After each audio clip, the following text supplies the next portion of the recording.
Hello everyone. आज हम पढ़ने जा रहे हैं थर्मोडायनेमिक्स का पार्ट 8। और आज पार्ट 8 में हम पढ़ेंगे कार्नो इंजन के बारे में। और सेकंड हम पढ़ेंगे उत्क्रमणीय प्रशीतक के बारे में। So let's start. तो आज जो हम पढ़ने जा रहे हैं Carnot engine, that's very important topic of this chapter. So Carnot engine basically होता क्या है? तो कार्नोट इंजन एक ऐसा इंजन होता है जो कि उत्क्रमणीय अवस्था में पाया जाता है। ठीक है।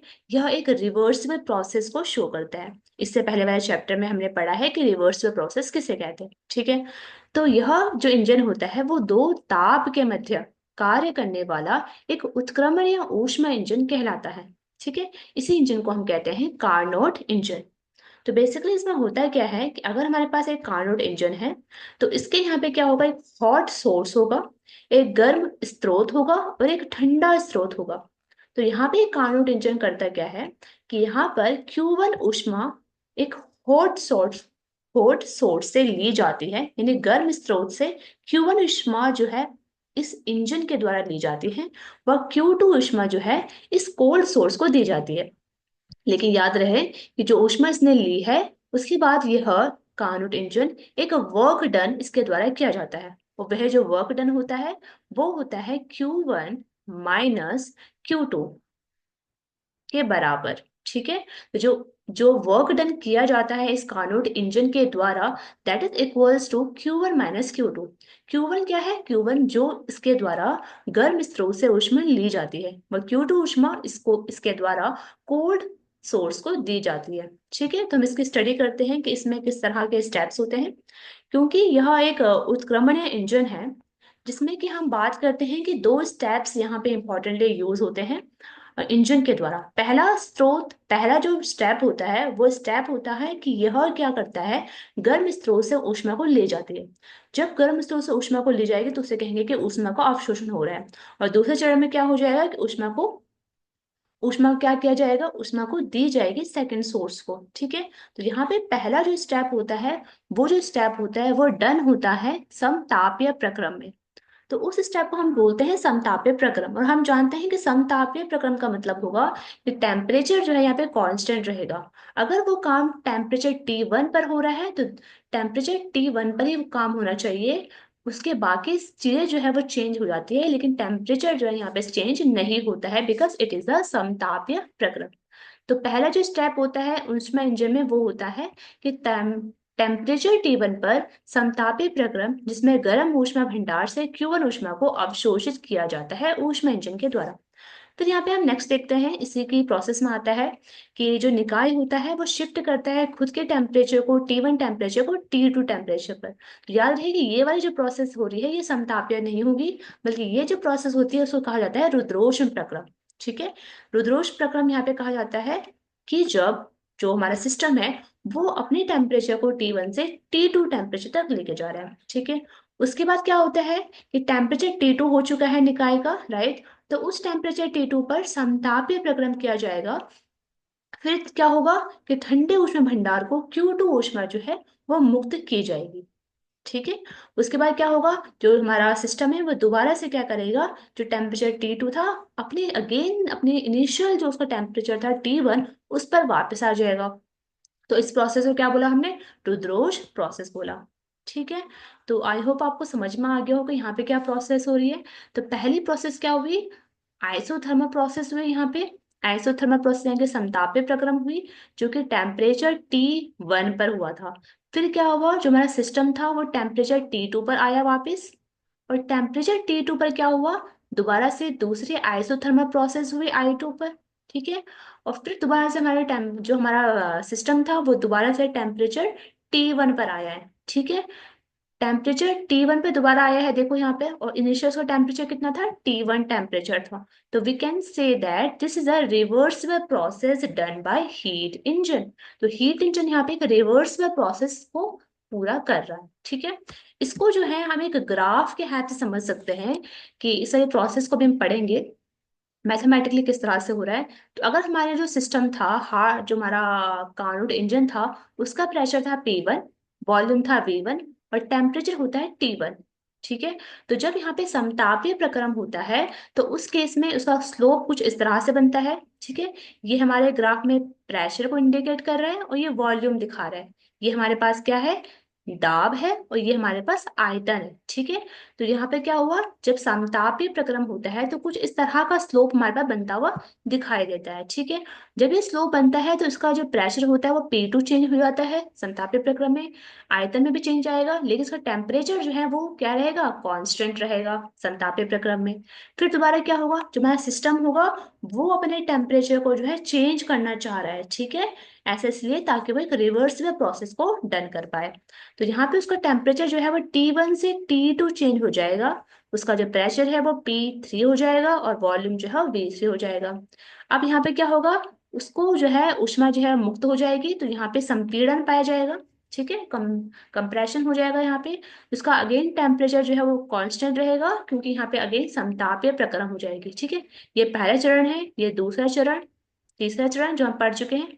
चौथे चरण में दोबारा से क्या हो जाएगा, रुद्रोष्म प्रक्रम प्रक्रम हो जाएगा, यानी एडियाबेटिक प्रोसेस हो जाएगी, जहाँ पे टेम्परेचर T2 से T1 की तरफ आ जाएगा।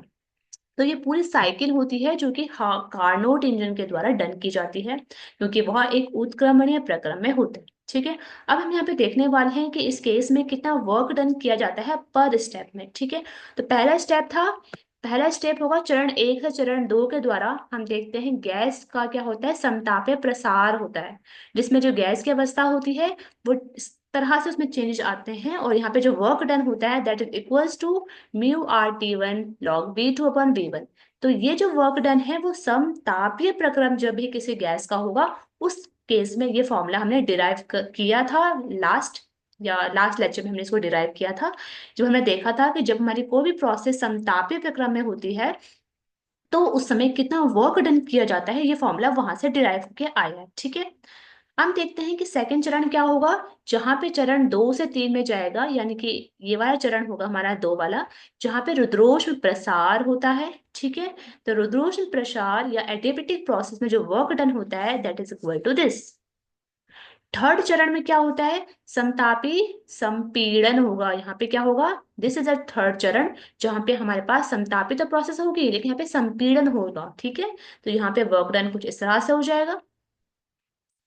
चौथा चरण जो होगा वो होगा रुद्रोष्म संपीड़न का, एडियाबेटिक यहाँ पे कंप्रेशन होगा इस वाले प्रोसेस में। ठीक है, और इस तरह से यहाँ पे वर्क डन होता है। अब हम इस पूरी साइकिल के दौरान किया गया कार्य को कैलकुलेट कर सकते हैं, सभी चरण के कार्य को प्लस करके। ठीक है, तो इस तरह से हम सभी कार्यों को यहाँ पे प्लस कर सकते हैं, और प्लस करने पर हमारा रिजल्ट कुछ इस तरह से आ जाता है। ठीक है, आई एम सॉरी, यहाँ पे माइनस ही हमारा आएगा क्योंकि यहाँ पे संपीड़न हुआ था, तो यहाँ पे माइनस साइन आएगा। ठीक है, पहला वाला और दूसरे वाला का प्लस होगा, थर्ड एंड फोर्थ में माइनस होगा, क्योंकि यहाँ पे क्या हुआ है, यहाँ पे संपीड़न हुआ है। ठीक है, तुम्हारा वर्क डन यहाँ से हम कैलकुलेट कर सकते हैं। अब हम यहाँ पे एक चीज को नोट करने वाले हैं दैट इज कार्नोट इंजन की दक्षता। देखो, दक्षता को हम सिंबल होता है दैट इज ईटा, और दक्षता का मतलब होता है एफिशिएंसी। अगर हमें ये कैलकुलेट करना है कि हमारा जो कार्नोट इंजन है वो कितना एफिशिएंट है, कितना दक्ष है, तो दक्षता का मतलब यह होता है कि हमने जितनी एनर्जी, जितनी हीट हमने प्रोवाइड की है कार्नोट इंजन को, उस कार्नोट इंजन के द्वारा उस उस एनर्जी का कितना एफिशिएंट यूज किया गया है वर्क करने में। मतलब हमने मान लो Q1 जो है, हीट जो है वो दी थी अपने कार्नोट इंजन को, उस इंजन के द्वारा कितना वर्क डन किया गया है, यानी कितना यूज किया गया है उस हीट का वर्क में कन्वर्ट करने के लिए, that is known as efficiency of Carnot engine. ठीक है, क्योंकि हम जानते हैं कि कुछ इस हीट का कुछ भाग जो है वो Q2 ऊष्मा में चेंज कर देता है, यानी कुछ ऊष्मा जो है, कुछ जो हीट उसने ऑब्जर्व करी थी हॉट रिजर्वॉयर से, वो कोल्ड रिजर्वॉयर को ट्रांसफर कर दी जाती है, और कुछ भाग का ही कार्य में रूपांतरण किया जाता है। इसलिए हमें यह पता करना होता है अगर कि कार्नोट इंजन कितना दक्ष है, तो हम यह पता करते हैं कि Q1 ऊष्मा के ऊपर कितना कार्य यहाँ पे किया गया है। ठीक है, तो हम यहाँ पे कैलकुलेट करके हम यहाँ पे निकाल सकते हैं, क्योंकि हमें W जो है हमने कैलकुलेट कर लिया है टोटल, तो यहाँ से हम ये कैलकुलेट कर सकते हैं कि ईटा बराबर आ जाएगा 1 - Q2/Q1। इसको आगे हम सॉल्व करें तो दैट इज इक्वल्स टू, ईटा बराबर आ जाता है हमारे पास 1 - T2/T1। ठीक है, तो ये दोनों ही फॉर्मूले इंपॉर्टेंट है किसी भी कार्नोट इंजन की दक्षता को निकालने के लिए। तो आई होप आपको समझ में आ गया हो कार्नोट इंजन की दक्षता किसे कहते हैं। अब हम पढ़ने जा रहे हैं उत्क्रमणीय प्रशीतक या रिवर्सिबल रेफ्रिजरेटर। तो जो हम रेफ्रिजरेटर यहाँ पढ़ने वाले हैं दैट इज ऑल्सो रिवर्सिबल, यहाँ भी एक रिवर्सिबल है। तो आपको इतना समझना है कि जो रेफ्रिजरेटर होता है वो, अभी हमने जो कार्नोट इंजन पढ़ा है उस कार्नोट इंजन का जस्ट अपोजिट होता है, ठीक है। यहाँ पे भी हमारे पास एक हॉट रिजर्वायर होगा, यानी गर्म पिंड होगा, गर्म स्रोत होगा, और एक हमारे पास ठंडा स्रोत होगा, और ये बीच में हमारे पास एक रेफ्रिजरेटर है जो कि रिवर्सिबल है, ठीक है। यहाँ पर क्या होता है कि हमने देखा था कि कार्नोट इंजन के द्वारा कार्य किया जाता है, लेकिन यहाँ पर क्या होता है, रेफ्रिजरेटर के ऊपर कार्य किया जाता है, ठीक है। तो आप सिंबल यहाँ पे देख सकते हो, जो वर्क डन है वो रेफ्रिजरेटर के ऊपर होता है, ठीक है। और यहाँ पे क्या होता है कि यहाँ पे जो ऊष्मा है वो ठंडे रिजर्वॉयर से क्यों ऊष्मा ली जाती है, और गर्म स्रोत को ऊष्मा यहाँ पे दी जाती है, ठीक है। तो हम यहाँ पे ये देख सकते हैं कि जिसमें क्या होता है, T2 ताप पर ठंडे ऊष्मा भंडार से Q2 ऊष्मा यहाँ पे ली जाती है, तथा निकाय पर W कार्य किया जाता है, यानी रेफ्रिजरेटर में यहाँ पर कार्य किया जाता है, ठीक है। और यहाँ पे गर्म ऊष्मा भंडार को Q1 ऊष्मा का स्थानांतरण किया जाता है। तो इसी युक्ति को हम कहते हैं उत्क्रमण या प्रशीतन, ठीक है। तो आपको डिफरेंस समझ में आना चाहिए कि Carnot engine, reversible Carnot engine और रिवर्सिबल रेफ्रिजरेटर किस तरह से डिफरेंट होते हैं, ठीक है। सो आज के लिए इतना ही, अब हम देखते हैं रिव्यू।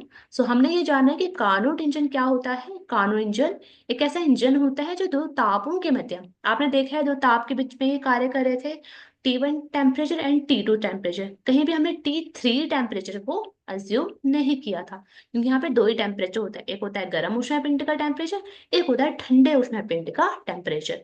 तो दो टेम्परेचर के मध्य कार्य करने वाला ऊर्ध्वक्रमण या ऊष्मा इंजन कार्नो इंजन कहलाता है।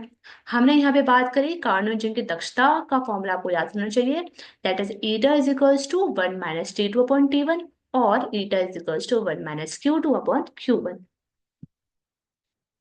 सो आवश्यक शर्तें यह है कि आपको पता होना चाहिए कि उत्क्रमण या प्रक्रम किसे कहते हैं, जो कि हमने पिछले लेक्चर्स में पढ़ चुके हैं, समतापी प्रक्रम एवं रुद्रोष प्रक्रम के बारे में, ठीक है। तो नेक्स्ट हम देखने वाले हैं इसमें कार्नो प्रमेय के बारे में, जो कि डिराइव होगी कार्नो इंजन से ही, जो हमने अभी पढ़ा है। सो तब तक के लिए थैंक यू।